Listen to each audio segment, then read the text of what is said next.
Savor the exquisite balance in the blend. Be uplifted by the euphoria infused in the aroma. Smile with the knowledge that you are enjoying an authentically Ugandan tradition, shared by our communities and transferred with love and dedication to our fertile souls for generations. It's time to celebrate the beauty of Uganda in a cup. It's time to test the pride of the pearl. Nonda Coffee. It's magical. On my behalf, and on behalf of the Ministry of ICT and National Guidance and the Government of Uganda, we are delighted about the positive changes you are making and promise to keep supporting you as a government. In a very special way, I want to thank the CEO, my son, the HiPipo team, and we are very, very proud of you. Hello, ninaitwa Sister Devota Maria Esebius. Unatazama ngtv. My doctor, your health, anytime, anywhere. My doctor, your health, anytime, anywhere. Monsi tuyitamu buyisi. Tewali alina kibanja kyankala kalira wano. Ndi agenda kubeera n'ekibanja kye mu nsi wano nti kwagenda okubeera paka. Kati yensonga lwaki mu kubeera nti tuyita buyisi wano mu kululo. Olesse mu kululo ki gwe tugenda okukwogerako oguli kwogerwako n'abaliddawo bakutende nti wali musajja mbaggu mmekete. Yensonga lwaki nti ffe abaalina lisensi meni twasazeewo tuleke omukululo gwe mujja okunyumyako paka n'emyaka egiyijja decades ebitaano ebirijja nga bagamba abasajja abo baali b'amaanyi ng'ensi batya ng'era bakola ebintu bye tutasanga walala ne babitubuulira ne twejjako situleesi. Mbeebaza okuba nga muli ku ngtv Renaissance Mania show kw'otudde. Toli ku channel nti abadokita alabika nga tuwona. Kati awo nkugambira nti beera wano ofune embeera zonna ezigenda okukuuma ng'oli malidaadi saana nga tukubuulira nti bw'okozesa essimu yo osobola okufuna obujjanjabi, bw'okozesa kompyuta yo osobola okufuna obujjanjabi, bw'okozesa kamapeesa obujjanjabi obufuna. Ne neebaza baganda bange aba Fresco Pizza nabagamba nti forever tubawa ebintu by'otagenda kusanga n'abachefu balala. Kati twasalawo nti bw'oba olina outdoor service yonna gye wandyetaze ng'erimu kulya, kunywa, kweyagala nga waliwo cakes, snacks, pizza n'ekyokulya kyonna kebeere dishi ki gwe tutuukirire. Tugenda kubanga tukuddamu tukuwe enkola entuufu mw'osobola okufunira ebyokulya ebirungi ebitagenda kutawaanya bagenyi bo. Ng'omugenyi ne bwali ekyokulya leero ennaku ne ziyitawo asigala alinga bwe yazze. Kyokka ate bw'abanga yazze ng'alumizibwamu n'ali ekyokulya ekyakoleddwa kyevu waffe ate munnanga asitabira izinga n'abamalidaadi saana. Kati n'olwekyo bw'olemu ebyo ogenda kubijjawa gakuweebwa munno be baffe. Tolina muntu mulala ajja kufaako. Yensonga lwaki tugamba nti emmwanyi nywa nonda coffee yerimu emigaso gyennyini egyaffe. Semaka oli aji olina hakinya bakuwa akacyayi tokategeera gwe gula nonda coffee omutwale ajati we Madina oba we Magaribi owewa yegwe mugambe eyo mwanyi wemba nywa akacyayi nteerako nfune eddekende. Gwe oweene Mekka naawe wemba nywa akacyayi akokoba nteeramu. Kati kiba kitegeeza nti ffe wano ku Renaissance Mania twajja kukugamba bye batakalina kukugamba wabula nga bikwongerako birina value addition. Kati gwe wenna owa vibe wewe njiwadde omuliro wa vibe tolina kintu kyogenda kunywa kikuwe mu teke mu vibe kikuwe vibe okujjako Chess the ultimate flavored gin. Chess kyekyokunywa kyonywa n'otafuna hangover, kyekyokunywa kyonywa n'otalumwa mutwe, kyekyokunywa kyonywa n'okeera ku makya ng'amaanyi ogalina nga ne balance omulina, kyekyokunywa kyonywa n'osiba seat belt ng'oyingidde mu mmotoka n'oba ng'obwongo bukugamba nti sooka osebe olukoba nga tonnasimbula ng'onywedde kyesi kati gwe gwani what are you who are you atayagala kubeera na bintu birungi saayise bw'omu ennyumba ejjudde ffenna weetuli njagala obutonoona biseera meya the one and only Mr. Digital obuuze ku bantu ate tweyongereyo.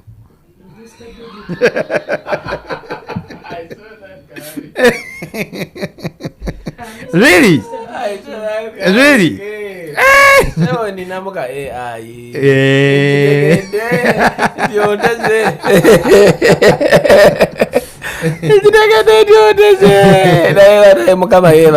Amin.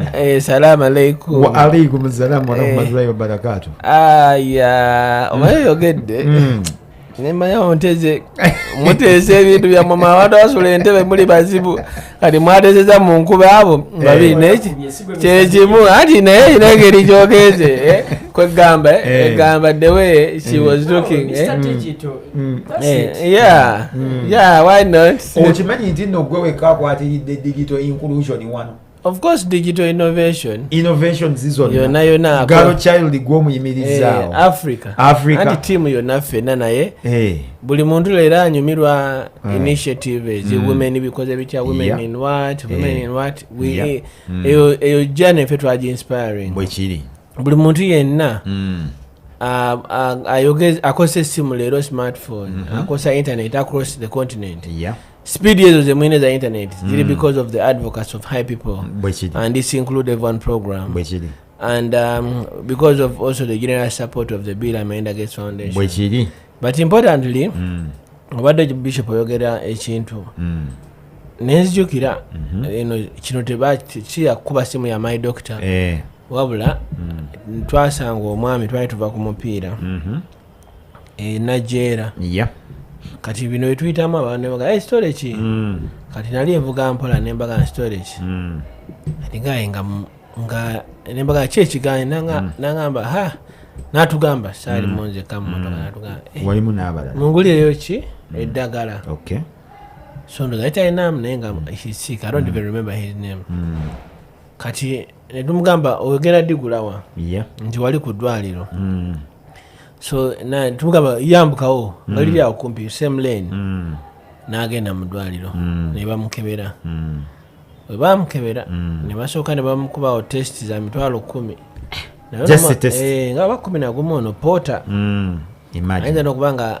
wabeerawo bamusasula emitwalo nga emyezi 2 ezo ne ziggwa kati nengamba niki batuwe gundi results medical form then tukubire Dr. David tukubire my doctor si Dr. David specifically tukubire my doctor tufune prescription bamwendagala kati nene basaba nabo batuwe wano comparative billing nga bamubirinze ngojeke 10 gye bamujeko nga basabye endalo za nga 45 okufuna eddagala nga alina musujja naye nga gwe bazisaba ayinza okuba nga yo oba mugamba nti sente zafuna zonna tazirya ayinza okuba nga okuweza emitwalo 45 alina ozikuŋŋaanya omwaka muki mulamba kati nga tuvaayo tumuleka nga tumugamba tuweereze results baziweereza Nick so ne mugamba Nick weereza ki Dr. David akubuulira akuwe prescription ekintu ekyamalako enviirirwa kuba nzirinako leero wamma ensonga lwaki zirina mukukola kati ekintu ekyamalako Dr. David agenda okuprescribinga this gentleman goes and buys eddagala nga lya mutwalo gumu n'ekitundu gye baali bamuwandiika nempulira nga kinyize nnyo neŋŋamba abantu kali atalina bamujanjaba bakyekyo so kukaatiriza nti banaye waliwo service gye oteetaagisa kusasula nga obaako ne airtime ow'olukumi ate teweetaagisa mukozesa kasita okubira my doctor eyina essimu ezikubira abalwadde kaso newoweereza bweza message nobagamba I'm challenged I have a problem bajja kukubira make use of the existence of these kinds of services ate oba baŋŋambye nti gwe ne bw'obiipinga ne baba essimu ng'embipinze tip Exactly. badda Exactly. Kulwaki because bwe tutabeerewo na solution eziyamba okusolvinga our everyday challenges. Healthcare is an everyday challenge. Tumanyi ddi olwala, tumanyi mwana ddi walwala. We don't know about so many things. So before you walk to a pharmacy okugula eddagala, because ne pharmacy eriwo okukola sente, so even when they are reserved okutunda eddagala erimu erisinga lya no test so gamba nti jagala lino ng'okola ki. Kyokka ate statistics ziraga nti more than 95% of people abafuna eddagala ne balimira balifuna nga tebogeddeko na musawo yenna, especially in Africa. Self prescription oyerowooza bwerowooza nti kati kempuliramu omugongo nga gunnumirira. Waliwo oli omutwe gwali gumuluma n'agenda agule mabendazo.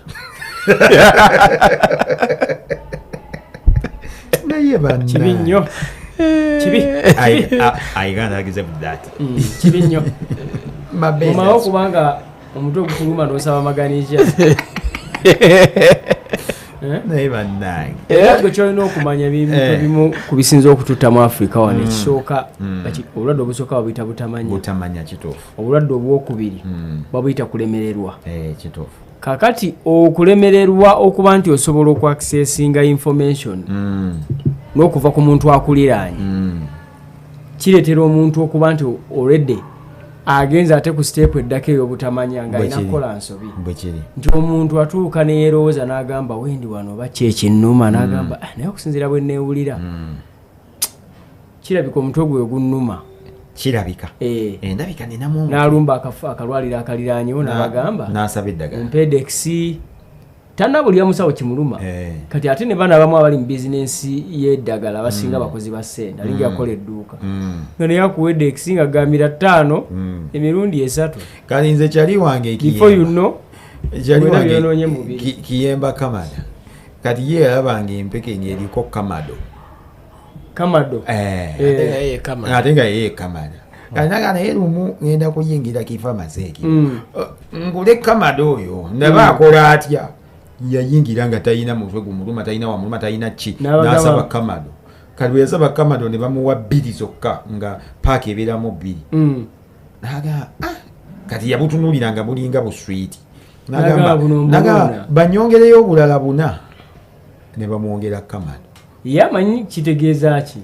Mbu bumufaananira okuba nga yeye waliwo yakoze bulandi ye. Kyetwogeddeko ekyo ekikantono emabegaawo ng'atwala kamado olwatuuza kamado ewaka ng'amukwata.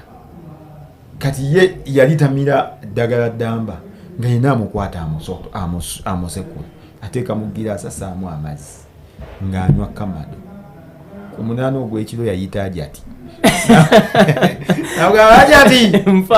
Yamugamba afa. Yamugamba ajati mpulira amatu galimu eŋŋoma zikuba pulu naye nga prescription eri self. Ekintu ky'obutamanya ekyo tulina okwerwanako okubanga in fact my doctor ekoze ekintu kinene okulabika nti ejjawo obutamanya mu balwadde. Kuba obutamanya bwe twogerako tekiri ku kubeera nti oba omuntu oba yasomye nnyo oba kya omuntu akuwa information mu ngeri gy'ogitegeeramu n'agikugaayizagaayizamu ogitegeere kikulu nnyo. Nsaba mukkirize tusooke tuwummulemu katini katono nnyo tetugenda kulwayo katini tukomawo temuvaawo katujje. Sever the exquisite balance in the blend. Be uplifted by the euphoria infused in the aroma. Smile with the knowledge that you are enjoying an authentically Ugandan tradition, shared by our communities and transferred with love and dedication to our fertile souls for generations. It's time to celebrate the beauty of Uganda in a cup. It's time to test the pride of the pearl. Nonda Coffee. It's magical. On my behalf, and on behalf of the Ministry of ICT and National Guidance and the government of Uganda, we are delighted about the positive changes you are making and promise to keep supporting you as a government. In a very special way, I want to thank the CEO, my son, the HiPipo team, and we are very, very proud of you. Hello, ninaitwa Sister Devota Maria Eusebius. Unatazama ngtv. My doctor, your health, anytime, anywhere. My doctor, your health anytime, anywhere.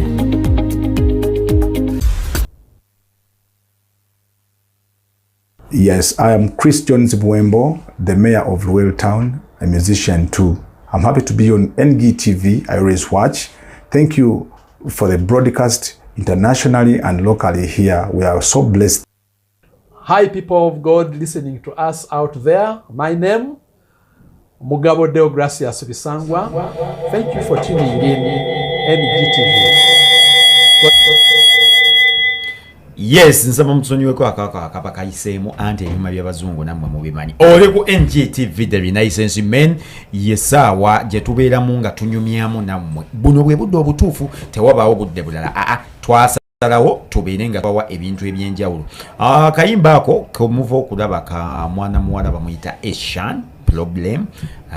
Kamu ku buyimba obuli nominated bafaani balonda era awo engambira abayimbi baffe nti bw'oba tewalabikidde ku nomination list kitegeeza munnange mu bantu toliyo, okyalina okukola ennyo kubanga yonna gye twayita abantu baamenya, abantu sekinnoomu ne pano neetuula yo neekola ogwayo. Kati ekisigadde kwe kumakinga sure nti be banominatinze mukunga abawagizi bammwe ate okubalonda kuba wano ewaffe gwe balonze yalya bagiyita ensandaggo enkandaggo bakiyita bati ekyo ensanafu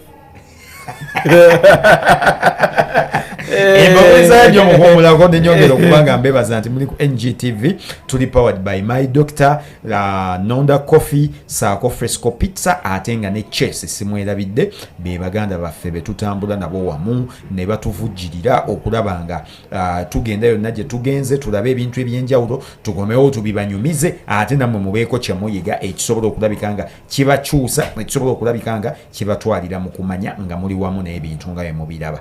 Neneebaza abo bonna abatandise okupulesinga order za Chess.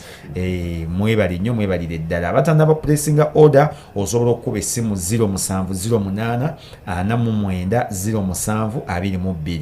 Ate nga essimu eyo obudde bwonna oba ogikubiddeko ebaako kati gwe ali eyo nga oyagala bakuwe bakolere special delivery naawe enteekateeka yakoleddwa just nti mu kaseera mpaawo kalaga tugenda kuba ate tubakuba mu drive ejjudde ey'omuggundu.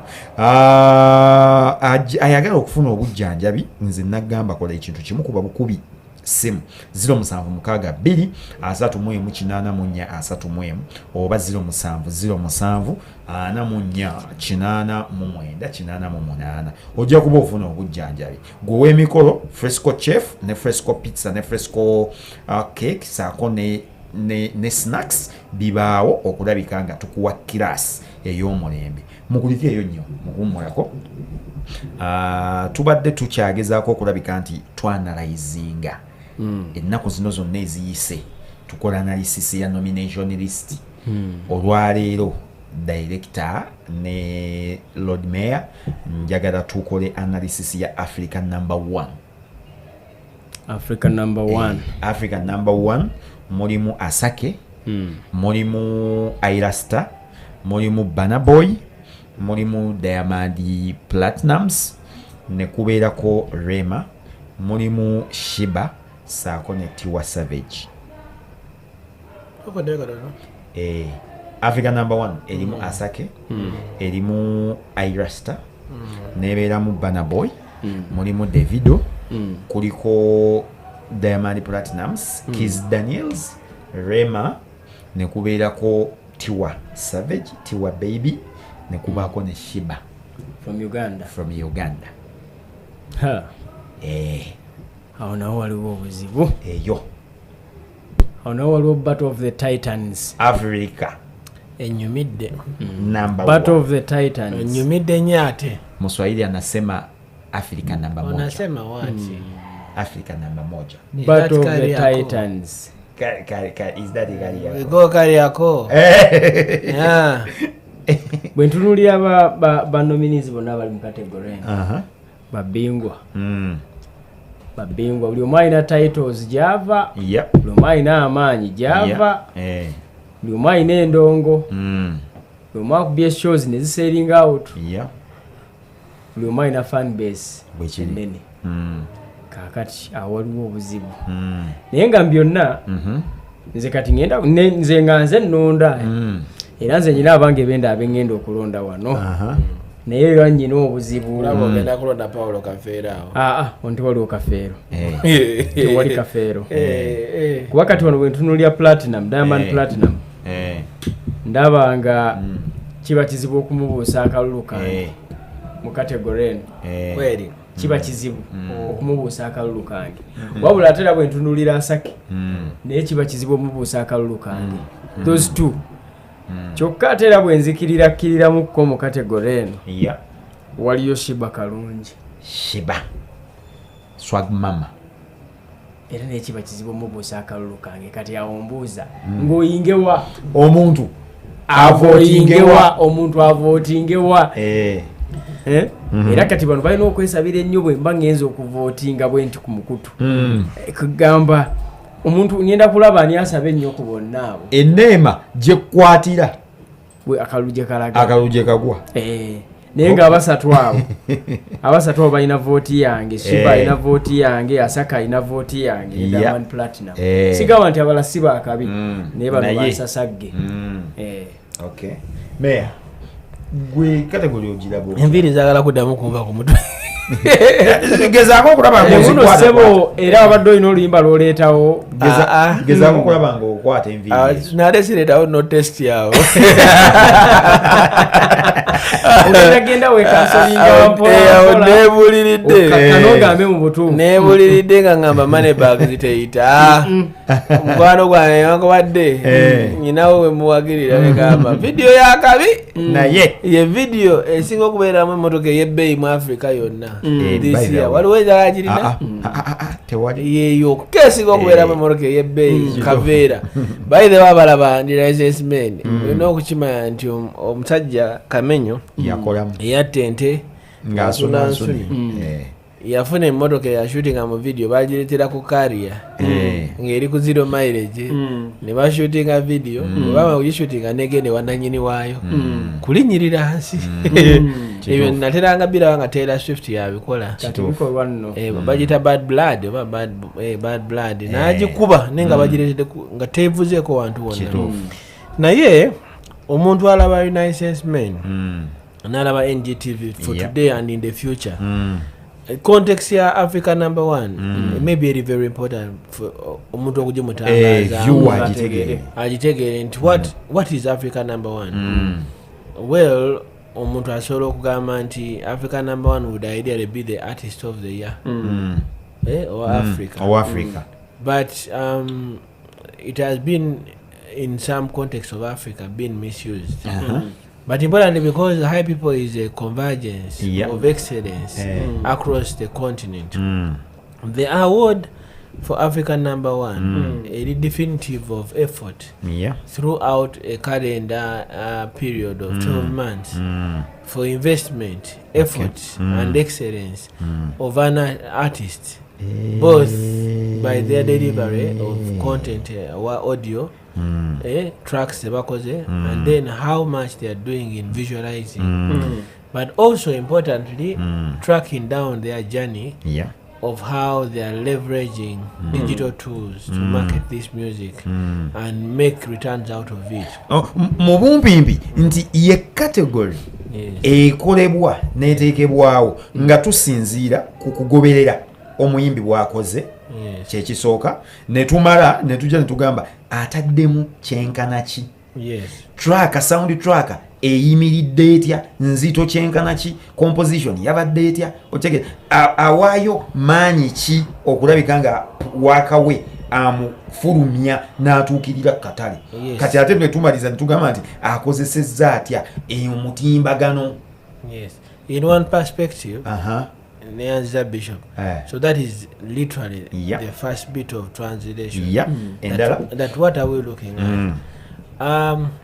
we are believers, HiPipo and the partners, that the industry, the creative industry, in a capacity to employ millions and millions of people. But then it strongly has a spillover effect on developing other sectors like tourism, healthcare, education, and all that. Then it is also strong at raising what we call our foreign direct investment. For instance, there are many of us who subscribe for international content platforms. Eranga dollars ziyitawo nezigenda every month. Nezigenda US, nezigenda Switzerland, nezigenda Australia, nezigenda wherever, depending on who owns the content. Is a directing about Sarah Kukad. Then there is also very many of those creatives have a lot of money based on the viewership they get. For example, they will genda ko Spotify and all Apple Music and all those streaming platforms. Unlike many other awards portfolios across the continent, maybe even in other continents, HiPipo looks at all these statistics, the streams that people are having. I mean, we know how much money you make from a stream, so don't get actually, but we know how much 1 million streams on Spotify pay. We know, I mean, all these things. Why? Because at the end of the day, this music is supposed to end up into commercialized elements that become assets to the creators of the content. It's better cover songwriters, it's better cover record producers, composers, it's better cover so many other people. So on the top of that, kwera ko neba creatives, abalala visualizing the content.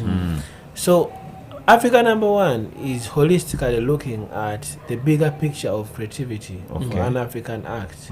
What investments are we making? Then also the trends that was happening. You remember there is a time when Eddie Kenzo won Africa number one, and someone might think, whoever doesn't believe in Eddie Kenzo, whoever thinks they have a different opinion about him, might not consider the many other elements of his effort, his creativity, and how he was trending. So you might not ideally understand how deep the analysis comes to make sure the consideration is made for an African number one. But I can give you some facts. Okugezanga ku Kenzo the time when he won. Until that year, mwaka gumi yari akoze ku YouTube alone, he had made more than 300 million views in just 1 year. But then this was also in other places. He was having the same traction in other places. He was having the fastest growing YouTube channel. Today, even in Uganda, he's number 2. Like Abamasaka Kids African Abamisa. So that and he has to work because he had been able to discover a way of getting to places.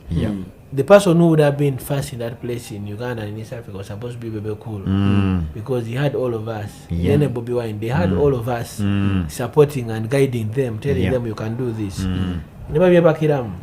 Diamond Platnumz has won Africa number one, I think twice or once.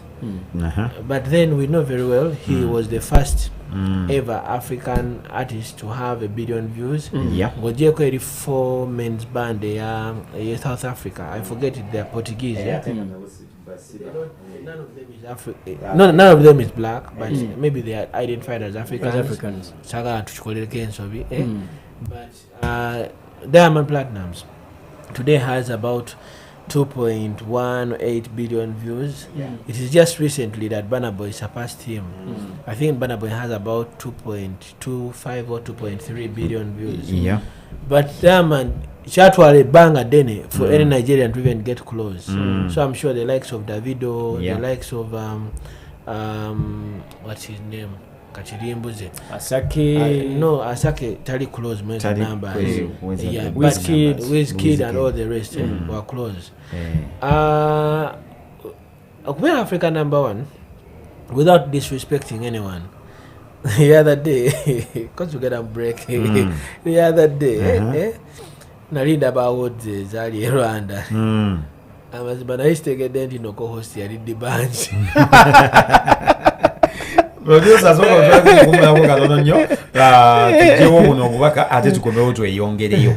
Sever the exquisite balance in the blend. Be uplifted by the euphoria infused in the aroma. Smile with the knowledge that you are enjoying an authentically Ugandan tradition, shared by our communities and transferred with love and dedication to our fertile souls for generations. It's time to celebrate the beauty of Uganda in a cup. It's time to test the pride of the pearl. Nonda Coffee. It's magical. On my behalf, and on behalf of the Ministry of ICT and National Guidance, and the Government of Uganda, we are delighted about the positive changes you are making and promise to keep supporting you as a government. In a very special way, I want to thank the CEO, my son, the HiPipo team, and we are very, very proud of you. Hello, ninaitwa Sister Devota Maria Esebies. Unatazama ngtv. My doctor, your health, anytime, anywhere. My doctor, your health anytime, anywhere. Yes, mbakulizayo nnyo mukuwummulako n'embeebaza okubanga mukyali ku NGTV Renaissance Mania ky'okwoli saagala olowooze nti oli mu kifo kikyamu. Wewe watuufu. Neebaza baganda bange abatuteekamu ssente ne batutembeeta wamu in the last 2 years. Okubanga 90%.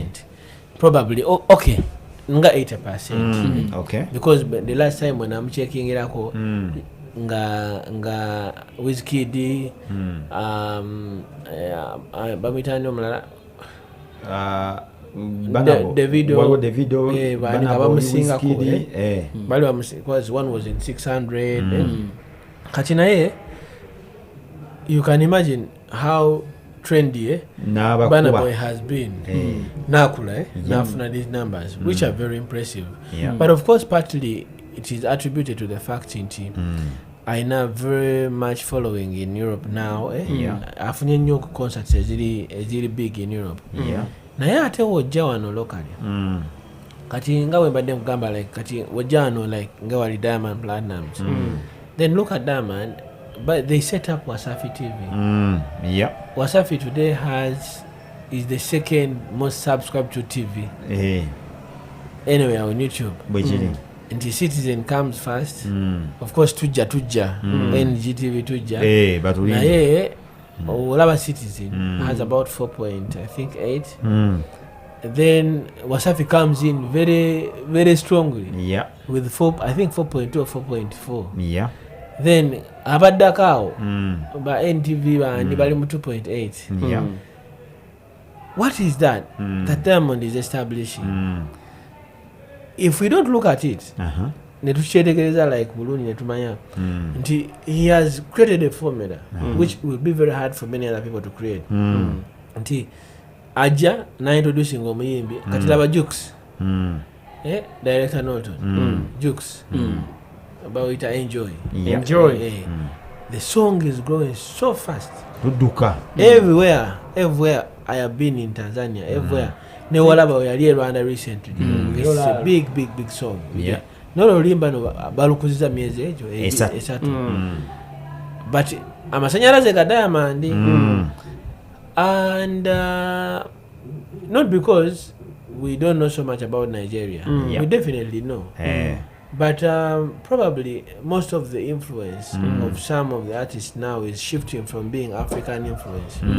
The challenge with global influence is that Wizkid, Wiz Khalifa ayinza okubanga akuba nnyo globally naye kati ng'omuleeta ayimbe ewaffe mu kyalo nga concert teweza abantu basatu ekatooke bangi ekatooke ayinza obanga asobola okukuba tasobola Wiz Khalifa nti ekatooke abaana beesosola bamanyina kye bayita Wiz Khalifa okakaza beesosola batusosola era bw'okwata Wiz Khalifa n'omutwala ekatooke n'okwata ne namba emu kabako kabaka ajja kuba n'abantu 15,000 Wiz Khalifa ajja kuba n'abantu 4 ate nga tiimu yazze nayo. Now that is challenging because when you look at the brands, the older players abasokamu, ne wabera arakeri, you'll find very much appreciation of his music across different borders.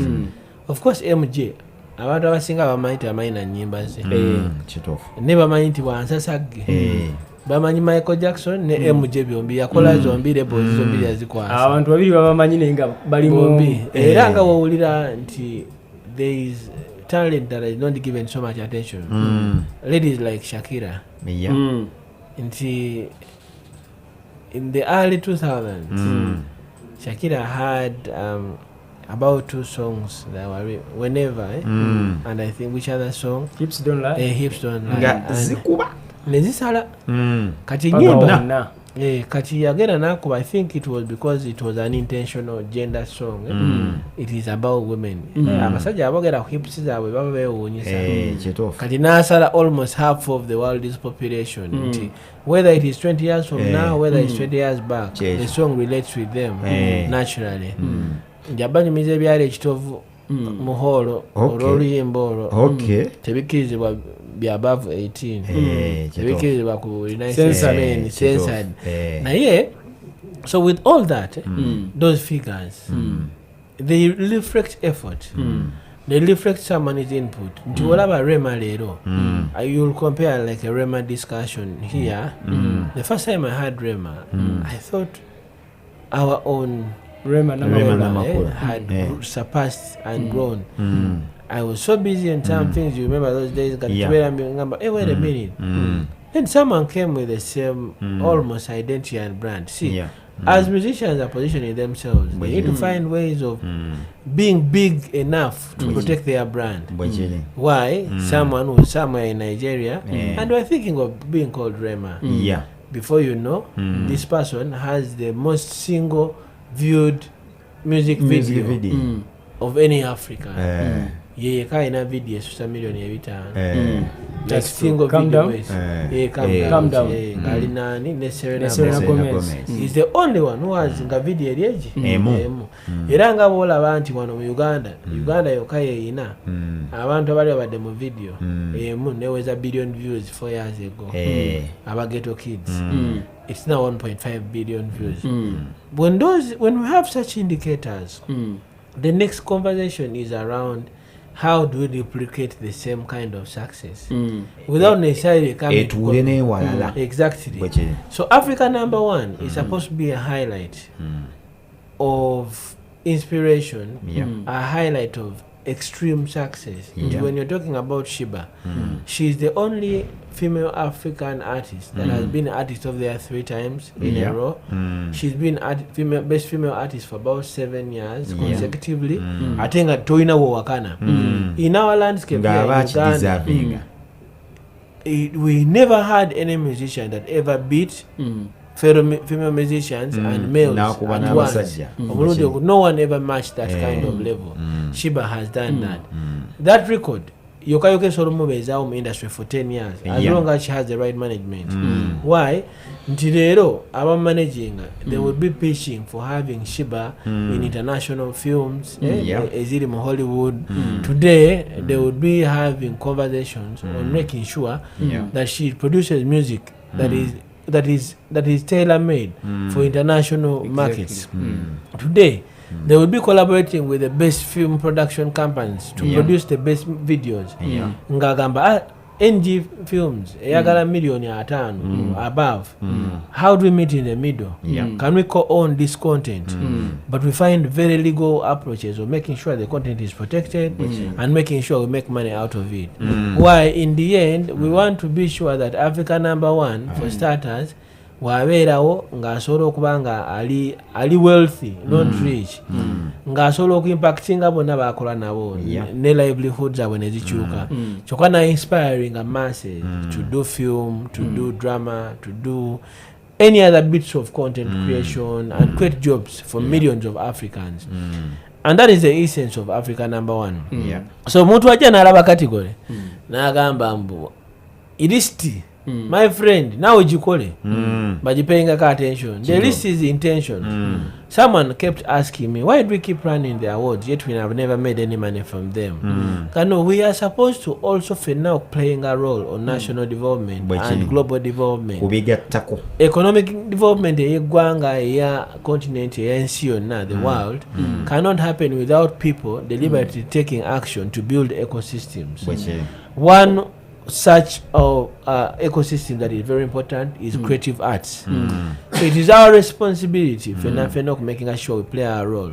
Amanyi direction, akole direction. Amanyi okuyimba, ayimbe. In the end, I want us to wake up one day nga abantu abe nominated for Africa #1. Nga basobola n'ogamba anze guno mwaka ngenda kukwata ku muyimbi omomo. What Diamond Platinum is doing. Ate n'asituka n'afuuka ki wakabi. When we achieve that, nja kunywanga chesi wano nga sinde temenya kye mungamba. Nyine ekintu kyendi mu kulaba. Sima bana mwe kye mulaba. Diamond Platinum oyo mulaba. Singa BurnaBoy abadde tali ku Atlantic record label kati already signing ezebwe ez'abazungu. Singa abadde tali ku Atlantic neyo Wana Music pushing. Diamond Platinum wetwogera yali badde Africa's biggest export. Omanyi lwaki? Diamond Platinum aba Nigeria bonna abasinga buli kimu. Beat music. Diamond asobola kuyimba genre za music zonna bana kyatasobola. And BurnaBoy ali restricted ku genres ate Diamond akuba wonna. Platinum bwekituka ku kuyimirira ku stage nga just agerako esa mubiri gwe nga takutayimbye. Ekyo tuwala mu beating mu Africa. Kwabo bonna. Tewali. So hard working. Not even a single artist in Africa can do what a Platinum does on stage. Minus the microphone. Get the microphone off stage. Gamba just Platinum ayimire ku stage. Atandika okwekyanga. Bona akola ki? Abazinga. So singa kabayo li bana budget gyayina ku record labels ezimulina. Ebadde ku Diamond Platinum. We're going to turn the rating on a Drake. I actually think that I think what you're saying is 1,000,000% right. But I think when we get time, I'll the submission here because I don't want Diamond to be signed by anyone. Nayoma yechi munyumira kenyo. Ngojeko kubera he's very hard working. Bana yanyumirwa abakyala. Abadde awo tetugenda kusukkawo nsaba Omukama Katonda abankuumire mubeere bulungi mweraba. On my behalf and on behalf of the Ministry of ICT and National Guidance and the government of Uganda, we are delighted about the positive changes you are making and promise to keep supporting you as a government. In a very special way, I want to thank the CEO, my son, the HiPipo team, and we are very, very proud of you. Hello, ninaitwa Sister Devota Maria Esebius. Unatazama ngtv. My doctor, your health, anytime, anywhere. My doctor, your health anytime, anywhere. Yes, I am Christian Zibwembo, the mayor of Royal Town, a musician too. I'm happy to be on ngtv, I always watch. Thank you for the broadcast internationally and locally here. We are so blessed.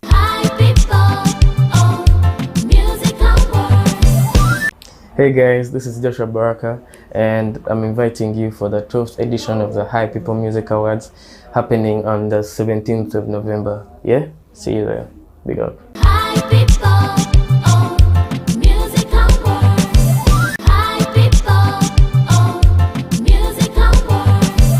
This is a ceremony for awarding the best artists according to you, the fans.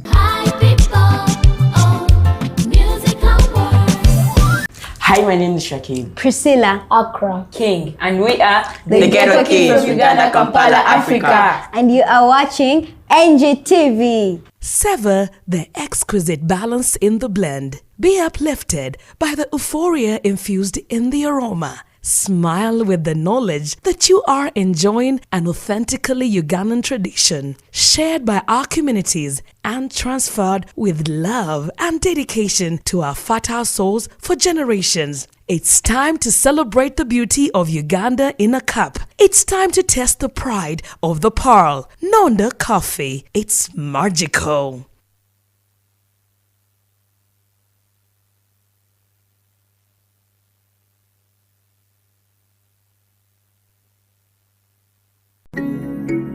HiPipo is proud to present the 4th season of the 40 Days 40 FinTechs, an initiative under its Include Everyone program, which is leading the way in advocating for technology that promotes financial inclusivity. Since 2020, we've profiled over 100 FinTechs, and our latest season is shining a spotlight on those breaking down digital barriers and transforming lives for the better. I'm Nalmo Maimuna. I stay in Chinawataka. I deal in beddings. My name is Raymond Peter Chiwanuka. I am the founder and managing director of Cray Microfinance Limited.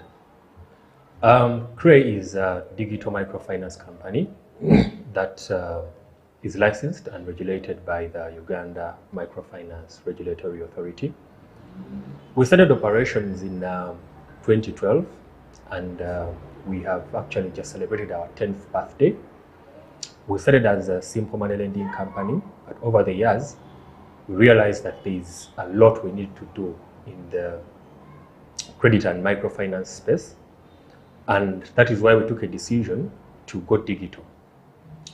By going digital, we designed and developed a mobile application which enables people to access fast, convenient, and reliable credit. Someone simply needs to go to Google Play Store. You type Cray into the Play Store platform, then you will be able to download our application from there.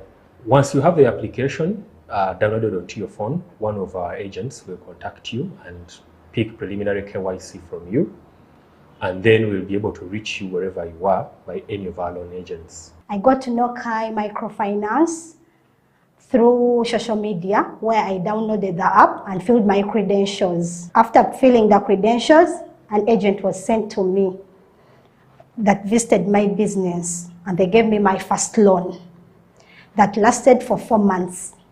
After the 4 months, I've been getting other loans for now a period of 3 years. For people who don't have smartphones, we also developed a USSD, whereby you can also be able to access credit even when you actually don't have a smartphone. Our USSD code is *217*332#, and once you dial that, we can also be able to reach you through mobile. Then we can be able to pick more details and KYC. When we started operations in 2012, we came in with the notion to be able to provide credit to anyone who is available. But as we went deeper into the operations, we realized that there are quite a number of people who are in need of credit and microfinance services, but they were unable to access these services. And the reasons they gave were that access to the places of banks, MFIs, and lenders were quite far from where they were. And the bottlenecks in terms of collateral required, the documentation, and all that were quite high. So that is why we came to solve a problem whereby we do not require so much collateral, and someone does not actually need to come to our offices to be able to access credit.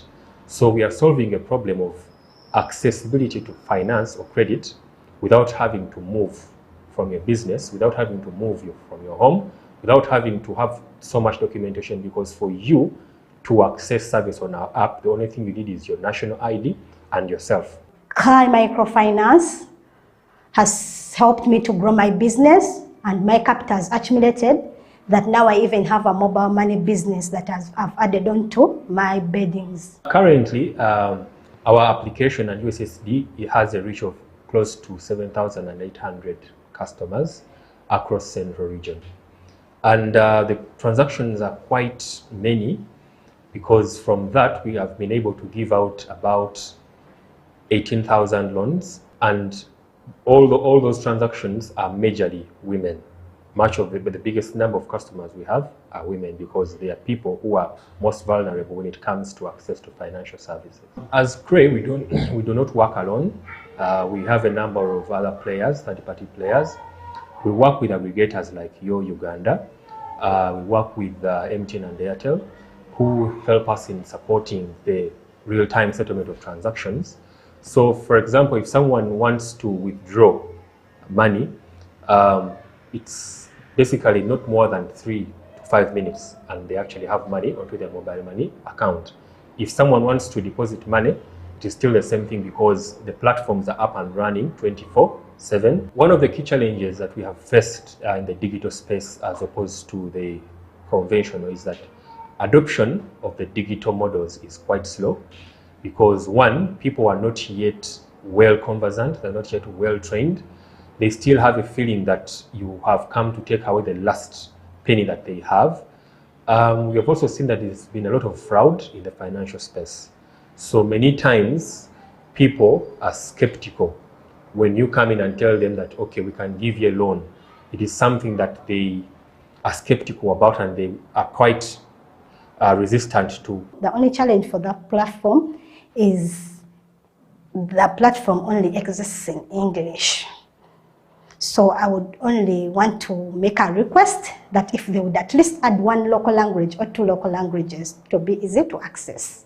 I feel that the 40 Days 40 FinTechs is a platform where every digital financial provider or anyone in the digital space should actually join, because one, it has created awareness in the digital space, not only in Uganda, but also regionally, and I think on the international scene. So anyone who wants to go beyond borders should actually try to find where they can network, because this is the platform where you can actually network. This is a platform where you find like-minded people, because if you actually want to grow, you have to share with people who actually know what you're talking about. To access the Cray mobile app, you simply go to Google Play Store for those with Android phones. Type Cray, Cray is K-R-A-Y. Our website is www.craymicrofinance.com. Join us in this financial inclusivity revolution, presented in partnership with Level 1 Project, Cyber PLC Academy, Cross-Select Technologies, FinTech, Ideation Corner, and the Modulo Foundation, with generous support from the Bill and Melinda Gates Foundation. Follow #40 Days 40 FinTechs, #Level 1 Project to learn more and get involved in